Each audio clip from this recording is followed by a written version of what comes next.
안녕하십니까. 자산관리 전문가 조재영입니다. 이번 시간에는요, 금융소득종합과세와 국민건강보험의 관계에 대해서 좀 살펴보려고 합니다. 금융소득종합과세는 과세니까 세금만 관련된 거 아닙니까? 라고 생각하기 쉬운데요. 아닙니다. 이 금융소득은요, 국민건강보험하고 매우 밀접한 관계가 있습니다. 지금부터 하나씩 살펴보도록 하겠습니다. 자, 여러분, 피부양자라는 이야기 들어보셨습니까? 예를 들면 주부 또는 은퇴하신 분처럼 근로소득, 사업소득이 없으신 분들 중에서 건강보험 그래서 안 내지만 혜택은 받으시는 분들이 피부양자입니다. 학생들도 있겠고요. 그런데 이 피부양자들에 대한 자격 조건을 국민건강보험공단에서 계속 굉장히 타이트하게 바꿔가고 있습니다. 왜? 건강보험료는 안 내면서 혜택은 똑같이 받으니까 좀 이분들을 좀 줄여야 되겠다는 생각이 있는 거죠. 자, 그래서 어떻게 바뀌었는지 제가 좀 표로 만들어 봤는데요. 지난 2018년 6월까지는요.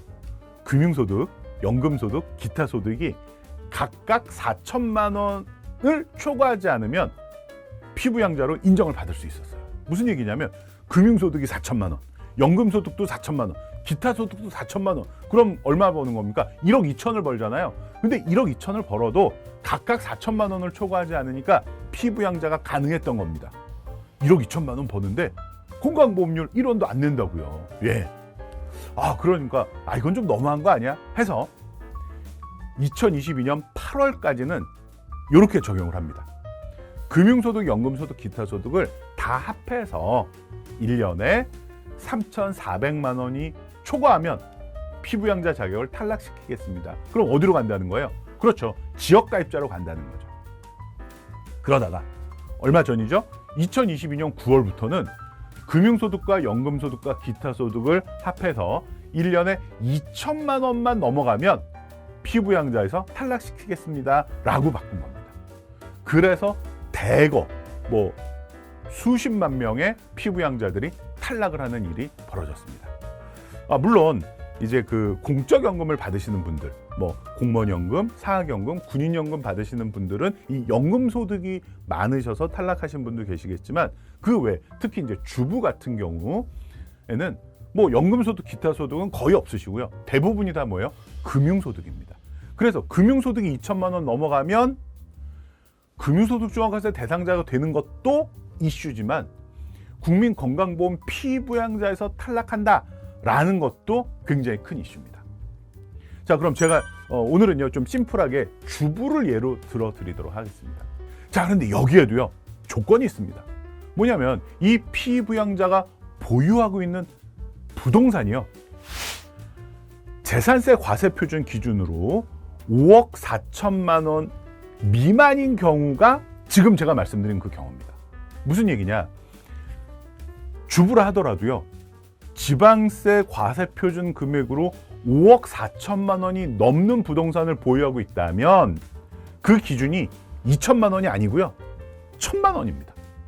그러니까 금융소득 관리 굉장히 타이트하게 해야 되겠네요. 네. 그래서 2022년 9월 이후 현재 기준으로 이 지방세 과세표준이란 것이 이렇게 계산하시면 됩니다.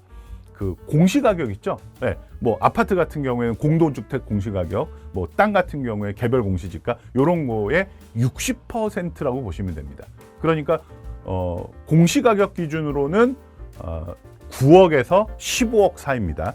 요 분들은 금융소득 포함해서 금융소득, 기타소득, 연금소득 요거 합해서 1,000만 원이 넘어가면 탈락이에요. 굉장히 빡빡하죠. 그러면 여기서 지금 9억이라고 얘기했는데 공시가격 기준은 그러면 15억이 되겠죠.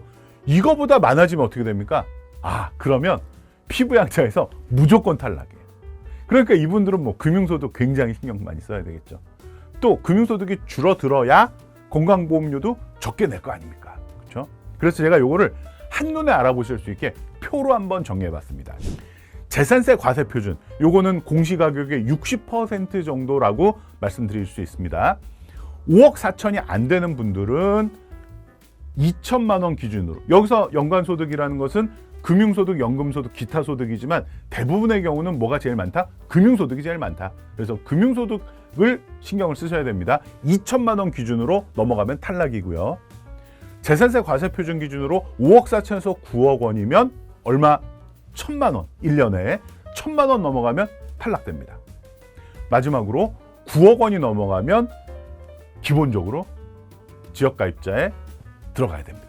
네. 그러니까 우리가 지난 시간에 살펴봤던 금융소득 비과세 금융상품 또는 분리과세 금융상품 또는 금융소득 종합과세를 줄일 수 있는 다양한 전략들을 신경 써야 되는 분들이 굉장히 많은 거죠.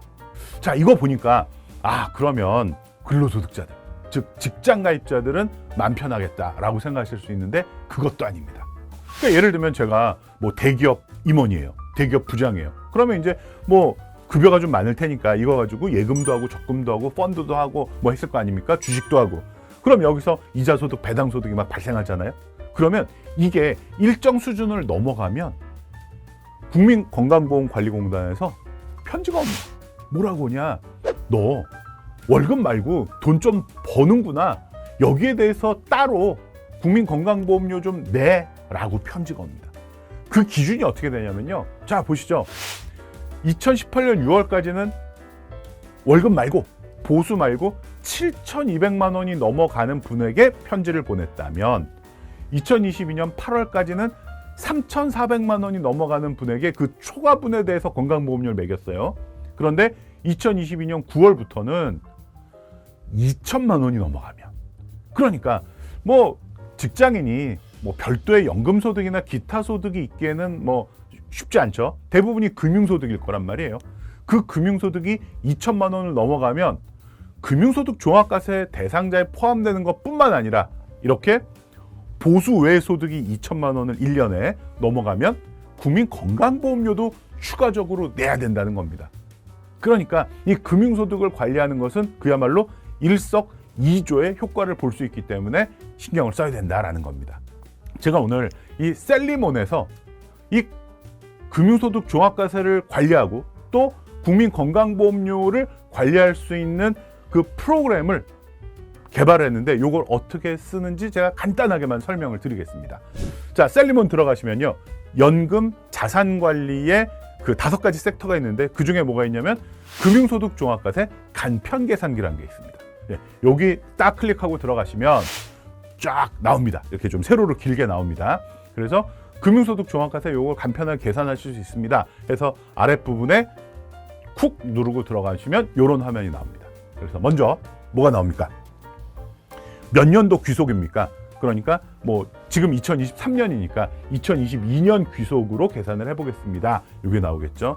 그 다음에 이제 본인이 한 명 있을 테고요. 그 다음에 다른 이제 부양가족이 몇 명 있느냐 없느냐에 따라서 그 종합소득 계산할 때 세액이 달라지거든요. 그래서 요 내용을 넣어야 됩니다.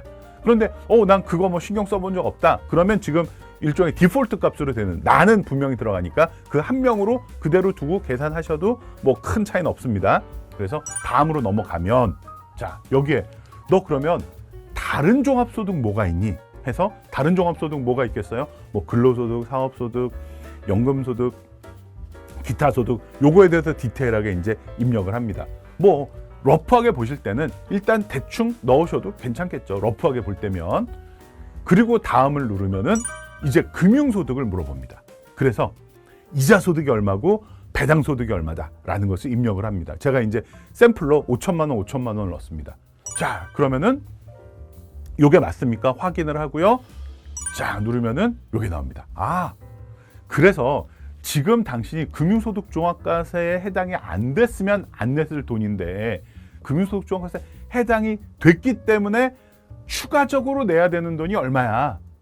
그리고 그 금융소득 때문에 국민건강보험료하고 노인장기 요양보험료, 요거 2개 같이 부과가 되잖아요. 요거에 대한 부담이 얼마가 생겨라는 것을 계산을 해줍니다. 내가 정확하게 다 알아본 다음에 해본다라고 생각하지 마시고요. 일단 내가 미리 좀 한번 계산을 해보고 좀 전략을 세워야 되겠다라는 차원에서 가벼운 마음으로 한번 시뮬레이션 해보시기 바랍니다. 왜냐면요, 이 금융소득 종합과세는 어차피 작년에 일어난 일을 올해 계산을 하다 보니 손 쓸 수가 없어요. 이미 벌어진 일이에요.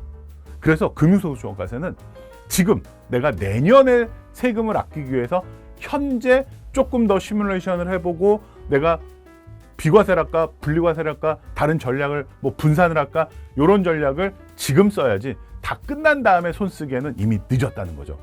그래서 미리미리 지금 2023년 세금을 어떻게 줄일 건지 시뮬레이션 해보시면서 한번 대책을 세워보시기 바랍니다. 자, 금융소득 종합과세 아마 점점 더 많은 분들이 관심을 갖고 또 대응을 해야 될 때가 오는 것 같습니다. 좀 도움이 되셨는지 모르겠습니다. 다음에 또 찾아뵙도록 하겠습니다. 감사합니다.